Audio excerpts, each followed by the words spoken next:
अस्सलाम वालेकुम friends, welcome back to my channel.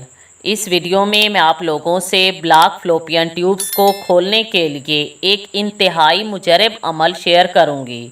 अगर आपकी फ्लोपियन ट्यूब्स ब्लॉक हैं जिसकी वजह से प्रेगनेंसी नहीं हो पा रही तो एक बार ये अमल ज़रूर करें।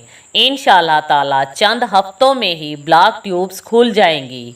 मेरे इस वजीफ़े की बरकत से भी बहुत सी बे औलाद औरतों ने ब्लॉक फ्लोपियन ट्यूब्स के साथ कंसीव किया है। आप ये दोनों वजीफ़े एक साथ करें, इंशाअल्लाह ताला ब्लॉक ट्यूब्स खुल जाएंगी और प्रेगनेंसी भी हो जाएगी।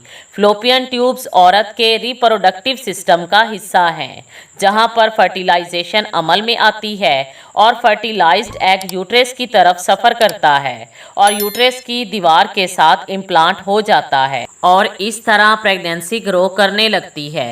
अगर एक फ्लोपियन ट्यूब ब्लॉक हो तो प्रेगनेंसी हो सकती है, लेकिन अगर दोनों ट्यूब्स मुकम्मल तौर पर ब्लॉक हों तो कुदरती तौर पर हामला होना उस वक्त तक मुमकिन नहीं जब तक एक या दोनों ट्यूब्स ओपन ना हो जाएं।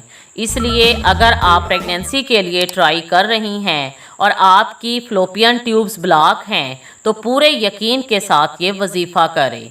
अल्लाह पाक की कलाम में बहुत ताकत है और ये बहुत पावरफुल और आजमूदा वजीफ़ा है। इसके लिए नमाज की पाबंदी करें और रोज़ाना फजर की नमाज अदा करने के बाद मुसलसल 21 दिन तक सूरतुल राअद और सूरतुल हदीद एक बार पढ़ें। अव्वल व आखिर 3 बार दरूद इब्राहिमी पढ़कर पानी पर दम करके वो पानी पीती रहें और साथ ही अल्लाह पाक से दुआ मांगती रहें। इंशाअल्लाह ताला 21 दिन ये अमल करने के बाद आपकी ब्लॉक फ्लोपियन ट्यूब्स खुल जाएंगी और प्रेगनेंसी अचीव करने में आसानी होगी। Thanks for watching.